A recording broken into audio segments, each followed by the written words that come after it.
I'm out here this morning in my garage shop and checking out my wall of signs and thinking I need some more.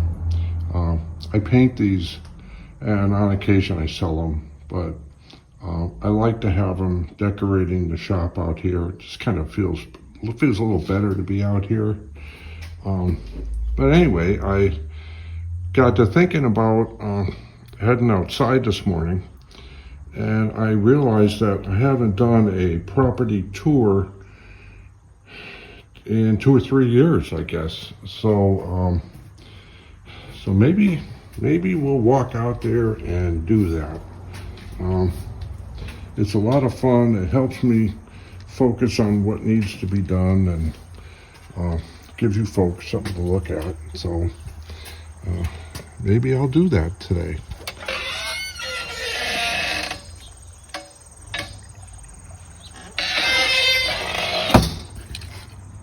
So I'm in the south portion of the yard today. I wanted to show you what the property currently looks like. I hate to use the term degrading, but I feel it's degrading. We've kind of lost control of the yard.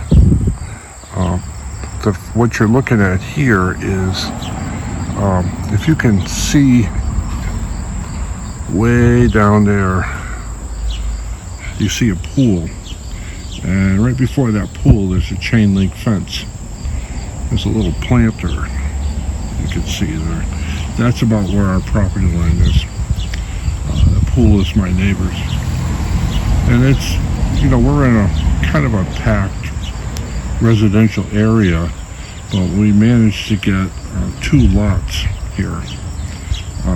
They had changed the zoning restrictions on frontage, which left this lot that I'm standing in right now being too short to build on. And they were unforgiving. They didn't want to change the rules. You couldn't, no matter what you did, you couldn't build here. So we took both lots and we built that garage next to the house and that porch on the back. We started off with a small ranch. I think it was 960 square feet. It's your real basic ranch.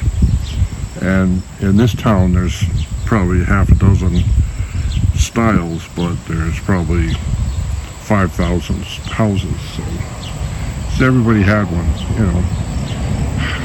So we made it into ours, and then we planted all of this stuff you're seeing here in this yard. When we first moved here, it was all vacant, and we had turned it into a 35 by 70 foot garden, and nothing would grow. It turns out it had been backfilled with gravel from road construction. There was asphalt in there and everything, so we went from growing in the ground to growing in raised beds, which we were making out of wood, and they would rot after a few years. And then during the pandemic, you couldn't get wood, so we started making beds out of the sheet metal roofing.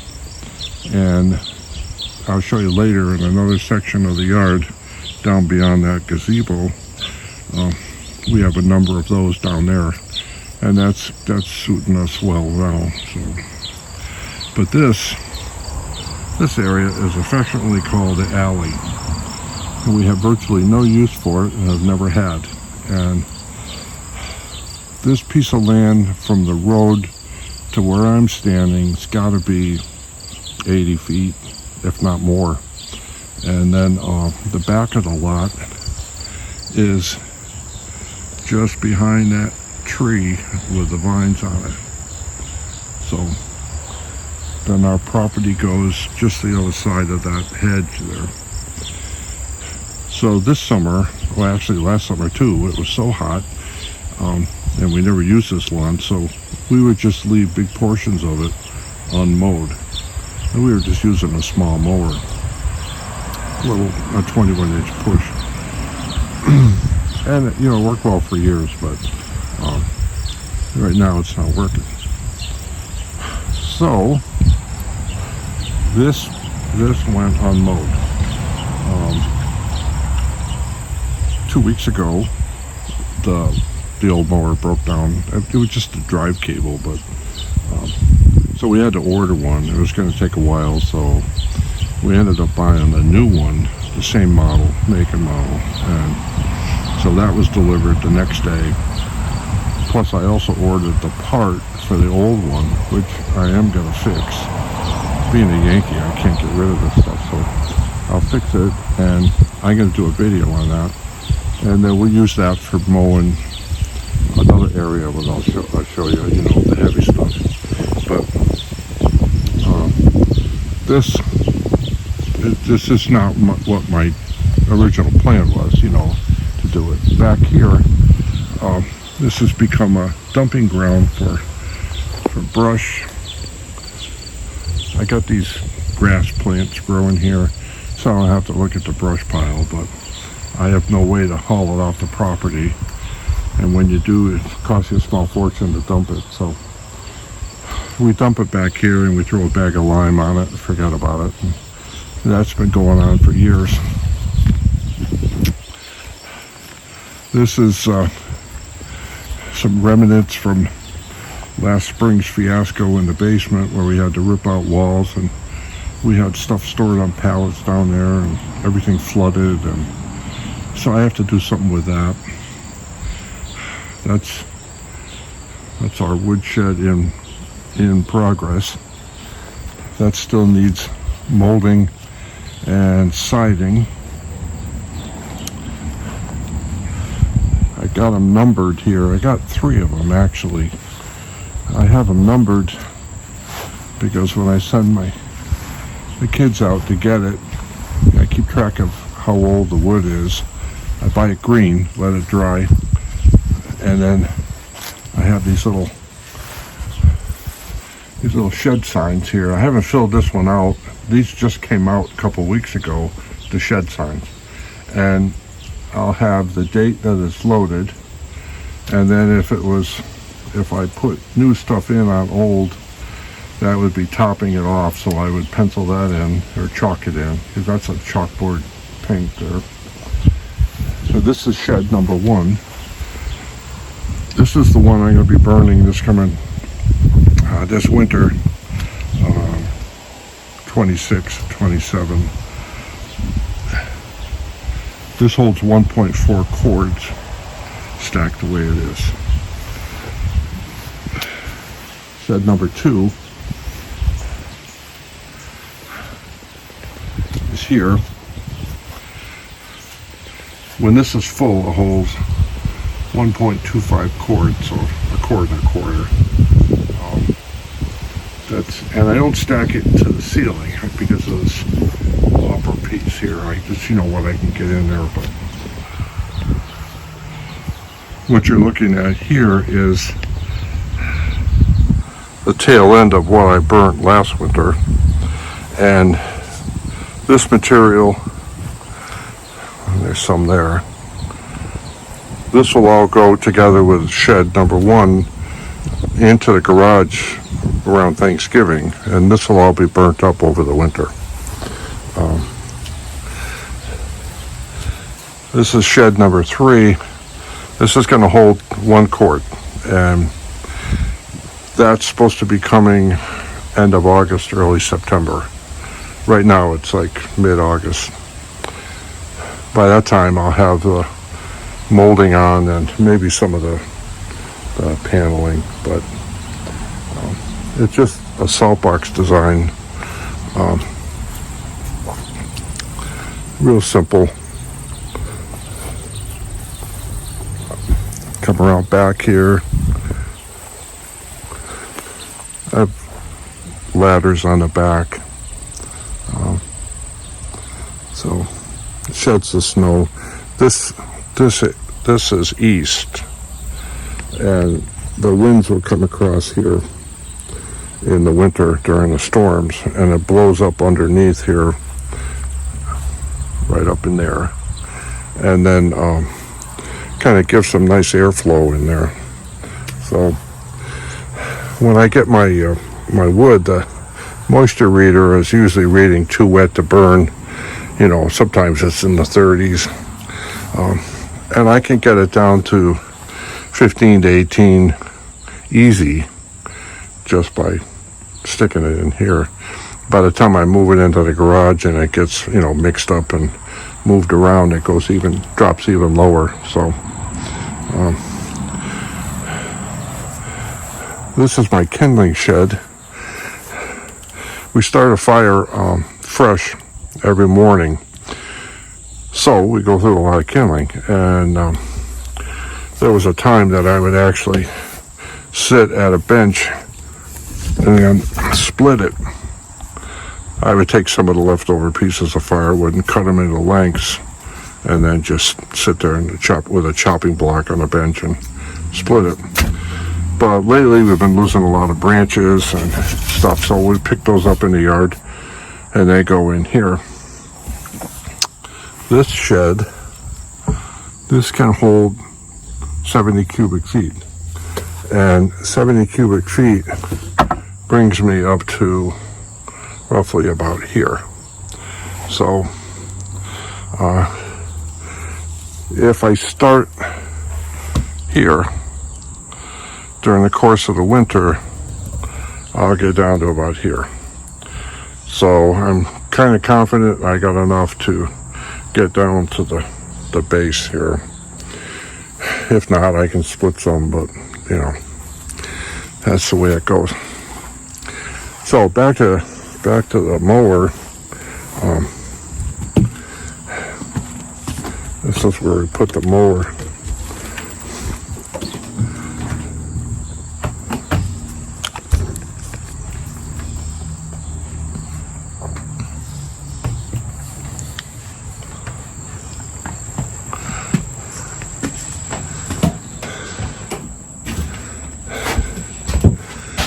I got this, it's a Toro recycler, and it was advertised as, it'll recycle it, or you can bag, or you can blow it out the side chute. And I kind of like to blow it out the side chute. It's the old school way of doing it, and sometimes we let the lawn go and it's too long, so it's a thing boxed down, and so when we opened the box, it didn't have a side chute in it, even though it said it in the ad, but when you go to, then it tells you in the fine print, when you go to register your machine, they ask if you want a side chute, and if you do, you click the box, and they just mail you one for free. And I think it comes out the back here, and then over like this, curved. They say that not everybody uses them, and they're tired of putting them in a box and people just throw them away. So, but they said it's a cost savings, so you're thinking, oh, I saved some money, but actually you didn't. Everyone that buys the machine pays for the side chute. Only the people that click the box get it. So if you're getting one of these, register the thing and click the box if you want a side chute. So otherwise they're like $30 online. So anyway, so this works well. I'm happy with this. Although they got a new design where they got a you change your cutting height right here, and the old way of doing it was you had one of these on each wheel. If you put this on like a 2-inch cut, and you go over there, you do the same thing, But now when you change this one, the other side changes automatically. It's connected somehow through there. I'm fearful of this, because once they start adding all these little extra goodies, these are the things that break down, and it probably costs you $200 to fix it. So I'm disappointed in that, but it is what it is, I guess. So we got that. But it really didn't solve our problem because I can't push it now. I don't know what's going to happen in the coming months. So my wife is pushing it, and it's difficult for her. So yesterday we contracted with a lawn mowing service, and that broke my heart. But they're going to do a good job, so, we've seen their work, and, we're kind of happy with that. And the price was good, and so they're going to come in and they're going to mow in the spring and early summer once a week, and then, like, from now, we're in August, throughout probably early October, they'll mow twice a month, and they weed whack and do all that stuff, so I don't know. We'll see what happens. It's kind of like you get to that point in your life where things start changing and it doesn't feel right, but it has to be that way. So, not that I like mowing, don't get me wrong, but, it was like you did it, you felt that satisfaction and everything. So anyway, we put this, get back to this lot. There's a hedge of forsythias over there. And we put it in. I had some old timer tell me you can't make a hedge out of forsythias. I said, watch me, So I did, and each year we have to trim it. I have not trimmed it this year, but I just go along with electric hedge trimmer and just rip that top right off. And I mean I rip it off. I'm not looking for metals or anything. And, horticulture people just kind of look the other way when they go by. But that's the way it is. It gives us privacy here. But we're still left with this big lawn where there once was a garden that two old people don't know what the hell to do with. So that's about it. And then there's our grapes. They're Concord grapes. Normally we get bunches of grapes where we can. She makes grape jelly and gives them to neighbors, family, and friends and stuff. And it usually covers that whole rock. You can't even get underneath it. We don't have a single grape on that this year. We should be almost ready to pick. So I don't know what to say. Nature at its best.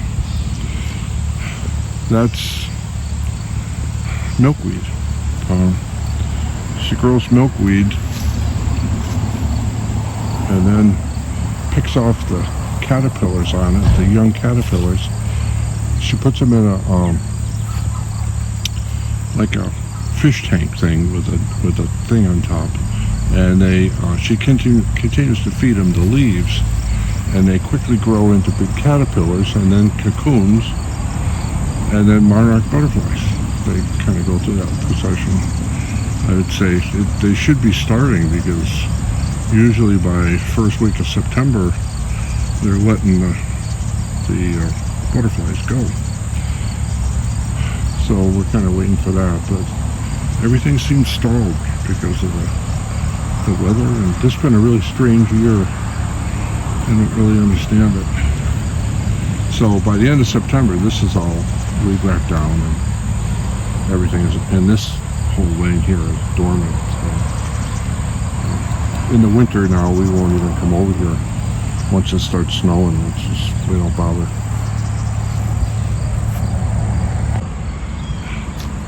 This is the south side of the garage. When we had it built, the contractor wanted to know how many windows I wanted in this wall, because it faced south, He said, you can get plenty of good light, Well, you also get plenty of good heat. So we said nothing, and so that's what we went with. And I did the shingling work. They weren't willing to do that kind of labor, so. And then after we built the garage, I think that was in 2014, right after that, we had the solar panels hooked up there. That gives us somewhere between a third and a half of our electric power every year, which means I can run the AC unit all summer and still get a zero bill. So that makes me really happy. These are all perennials over here, so we don't have to really do much. That's a pussy willow bush at the end that needs pruning really bad. And we have butterfly bushes here that are waiting for the butterflies. They have yet to appear, so we got a rain barrel in there that captures all the water off the roof of the garage, and she can use that for water and stuff, with buckets. And this is our overgrown apple tree. In a number of the videos we do outside, we show this. We really like it, but whoever planted it and grew it for most of its life never pruned it. So it's probably got the designation of the largest apple tree in town, but not sure what kind of apples. Some years we get nothing, some years, once in a while, we get really big ones, and they didn't taste good, but I mean, they were the size of softballs, but anyway, so we put hostas around the bottom to make it easier to mow around. That's the front side of the garden shed. I built that like a bungalow. It gives me 4 feet of attic space up above. It's an 8-foot ceiling, 4 feet up above, so I can store things up there. Stuff that you never use and you probably can't get down at this age. So, but anyway, it's up there.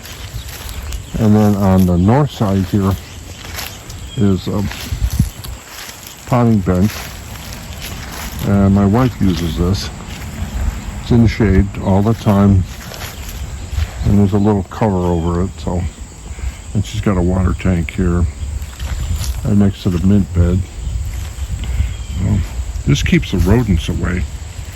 They don't like mint for some reason. We did have a groundhog under there a couple of years ago, and I tied up bundles of that stuff and shoved it under there, and he didn't like it, and he left. So there's that. I wouldn't say it's a known cure, but the guy we had didn't like it. So. This area here is supposed to hold the long-handled garden tools that we use most often in the summer. And this saves you from coming from the other part of the yard and having to run around and go through the door and find something. You can grab it here. And small little hand tools there and stuff. And that bag of soil will sit there open and never get wet all summer. So. And then the wheelbarrow that we bought because we would never have to buy another one. And now it's lasted so long, we don't use it.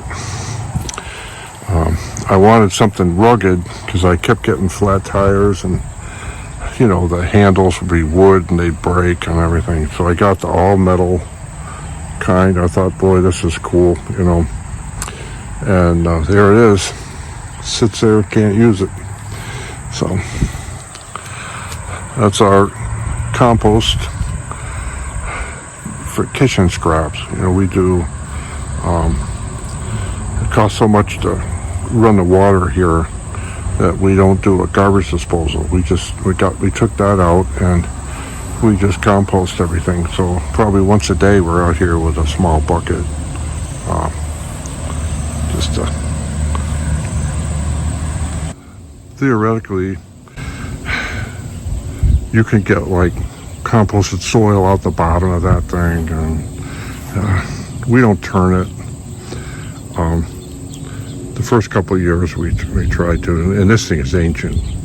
I had to attach sticks on the side because we had a windstorm and it separated in the yard. Stuff was everywhere.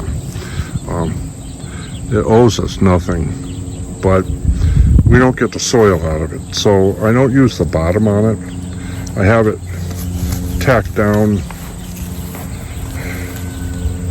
You can see that thing there. These are gutter nails, and they're, if you know what I'm talking about, they're like probably 8 inches long, and have a washer on it. And then I just force it into the ground through a hole. There's a flange at the bottom of the unit. I just force it in, and it holds it in. It's there, as long as I want to leave it there. But in the winter time, you have to hike all the way over there from that door. So what we're thinking about this year is to move this way around. I'll show you around the corner of that gazebo, so it's closer to the house. I don't have so far to go, because usually what you do is this ice is over in here because we get rain and then it freezes, so that'll ice over in there. So I come up around behind that bed and I approach it from this way, and I come across where the ground is solid, and I've fallen, and it's not fun.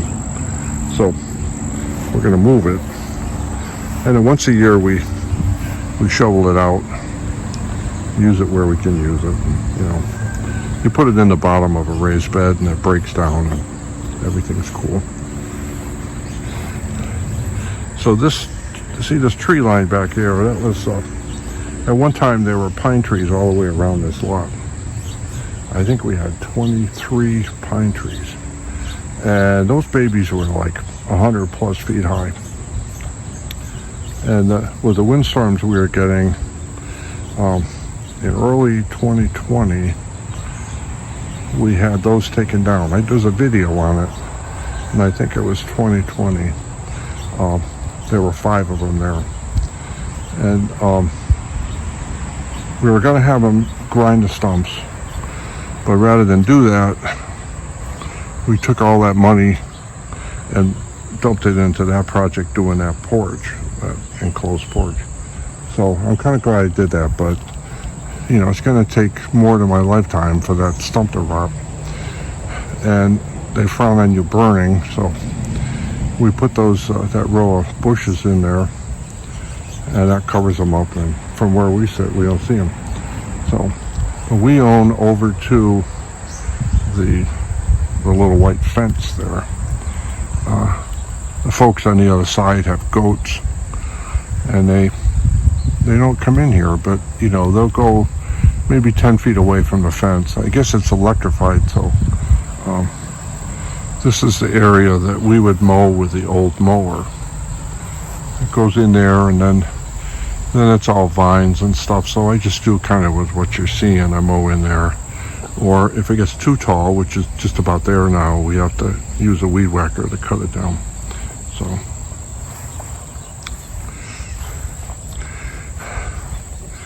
now over here, let me get you over to the other part of the yard here. From here, if you look at the roof line, you can see the spot where the original house ended, and then the ridge kind of drops down a little bit and goes across that little, I think that's a 10-foot wide area. That's what we call the mudroom. And if you live in New England, you understand totally what a mudroom is. It's the quickest route into your house without going through a ton of mud. So and then you leave what you bring in right in there, and then the back of the garage, and then the porch. That was a deck that we enclosed, and this is our summer spot, the gazebo. When we get into late September, we get a lot of wind, and it's nasty, and you're not sitting out on the deck anymore. So we take that canopy down, but we leave the metal frame up. So that's always a challenge for us, but we get that and we get it boxed up, and then we have a grill that we move up onto that deck, and all that furniture goes away, and then it becomes our winter. It's kind of our winter mode. And yeah, we grill in the winter. We flip a coin to see who's going out, and she always wins. She's going out, so anyway. So this yard here is what was the first lot of the two lots. This was like the original lot, and these days this is the lot that we use. Aside from sitting there, you see a lot of views in my videos from being on the deck there and looking out that way.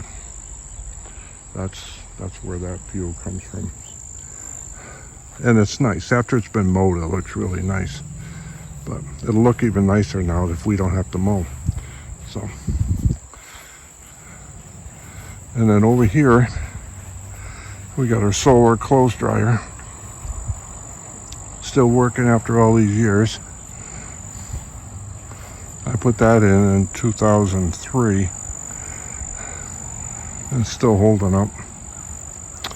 These are the raised beds I told you about that are made out of metal roofing. We tried several different sizes. So you see a taller size here, and then another size there. I got a smaller one over there. Initially we made 3, and trying to figure out how deep we wanted them and paying close attention to how much soil we were going to have to get to go in it. But the back one here lost out. We still use it, but it just, we didn't make any more of that deep. And as you can see, the soil sinks every year. So we refresh it, and this was our zucchini. We've got quite a bit out of it this year. It's running its course now. It's just about done, but you'll see several of these in some of the beds. And that was just a plastic juice container, orange juice or something. And we put slits in it. And if it's really, really dry, where you're going to water and it's going to evaporate, when you're out here with a hose, you open that cap and fill that bottle up. And then that puts water right down into the root zone. So everybody gets their drink, and you can water the surface, but a lot of it evaporates. But you put it in that jug, it stays there. These are cucumbers. We actually got more out of this than we could eat. So, and we threw some dill in the back there. We ended up having better dill this year than we did last year. So you'll see more of it in another bed here. This is rhubarb. I had great plans for canning some of this year or freezing it, and right about the time it was ready to go, that's when I got hurt, so I never did anything with it. And then it bolted, and one thing about to another. I was able to share some of this with a neighbor, some of the plants, so I did get it thinned, but I guess there's always next year. So I like to make the rhubarb sauce, with sugar, cook it down, and then in the winter, so I guess they call it stewed rhubarb.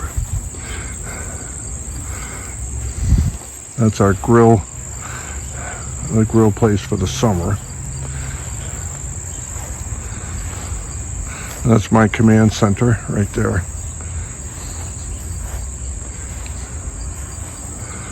And for privacy, we have a couple of these grass plants here. And we have good neighbors, so, that always helps. This was a lilac bush that went absolutely wild. So we cut it back severely last year, and it's just now beginning to come back. And I think you might be able to see our little friend right down in there. She's sitting really quiet. She lives under the deck. She She comes out when there's nobody out here. We haven't named her.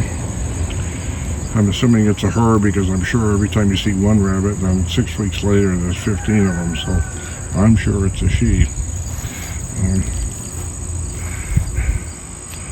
This was our old dry well for the sump pump. And when I do the sump pump video, I'll explain that, what that was. But it's now been cut off from water, so it just sits there, and I'm not digging the stones out. So, and we got some flowers in the back here. Tomatoes are coming along. They haven't turned red.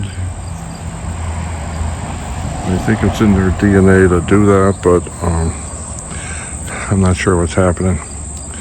So we only put in 6 tomatoes this year and 1 cherry. My opinion was always, you got to have 25 plants, but that doesn't happen anymore. Green beans, we eat a lot of these. We pickle them with the dill, cayenne pepper, garlic.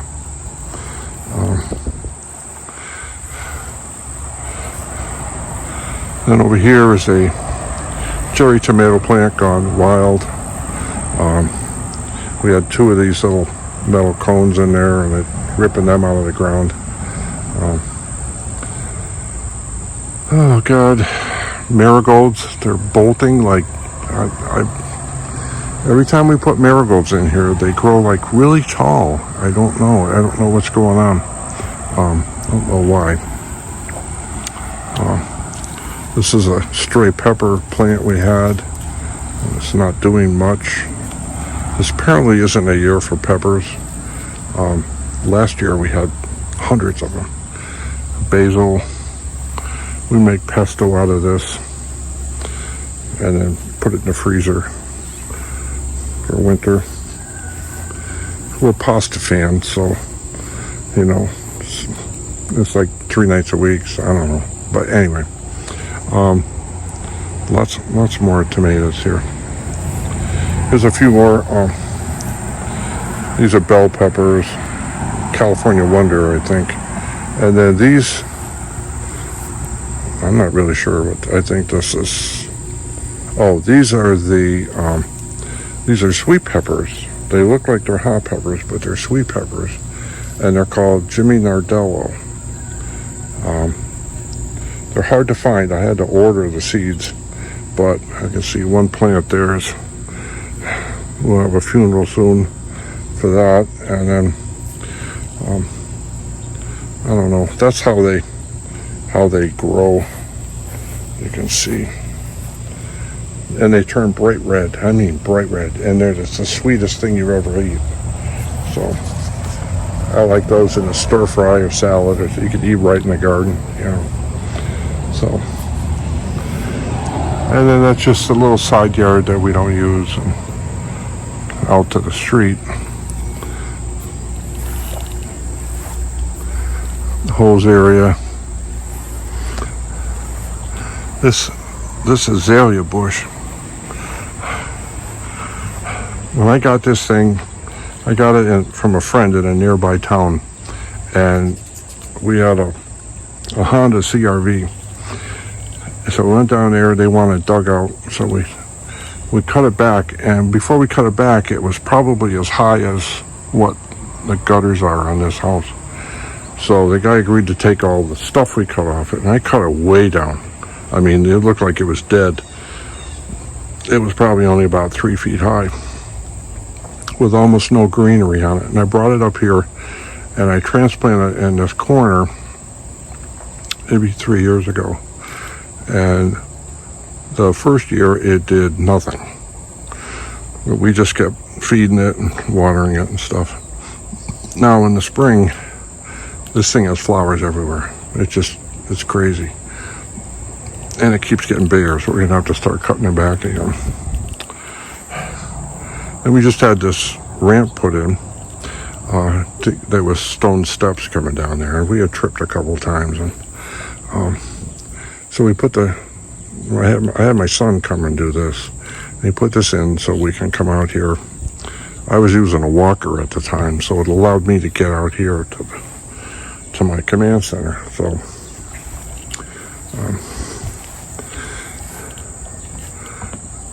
then another ramp going down there. So in the winter, now if I can use the blower, I can come out to the back, around the garage and come straight up here, up over the ramp down here. And we're going to put the compost bin probably over there in front of those grasses. So what rots in that bin, the residue gets into the ground and then helps the plants anyway. So then in the spring, when we empty it, we'll move it back to the summer spot. This deck area was here. At one time we had a hot tub there, and so you could come off what was at that time the first deck. We call it deck number 1, and then come over here to deck number 2, and you went in at an angle, and this wall was higher as well as the other two here, so you had privacy from the street and the neighbors and everything. And there was like one door in, and this area was a hot tub. So if you turn, if the neighbors pulled in, that little wall was there, so if the neighbors pulled into their driveway, they didn't even realize we had a hot tub for like a number of years. So it was kind of nice and private in here. So now we just use it as a summer deck. I sit out here sometimes and watch the birds, and that's the view you get. So that's our that's kind of our summer tour for 26. I see the gardener has been gardening right there. We got a pile of stuff. That's our gorilla cart. I will tell you, something told me to get one of those a few years back. And they're not paying me to say this, but it was the best thing I ever got. If you don't have one, get one. That thing is just so cool. Look in my video list, you'll see there's a video for that, and it explains it all. Since then, I went one step further, and I built sides for it, which are too heavy. It has too much weight, so I have to change that, make them up lighter. But I did all hardwood. But I also did a unit that fits into the stake holes and covers half of the body, and it's for sifting soil out of your beds. If you're doing raised beds, sometimes you have to sift the soil to get rid of rocks and other debris and stuff. So I have that. I'll have to show that sometime. That was interesting, and that's paid for itself. So, but for now, I think I'm going to take a break. I think it's coffee time, and I'll let you go. So thank you very much for watching, and I'll have videos coming in the kind of near future about doing some more work on that shed over there. And I got to do the trim, and maybe I'll do the cedar shakes this year. I've been feeling a little better, so I'll get that done. And once the mower guy gets here and starts, we'll kind of review that too. So, okay, thank you for watching. Enjoy your day.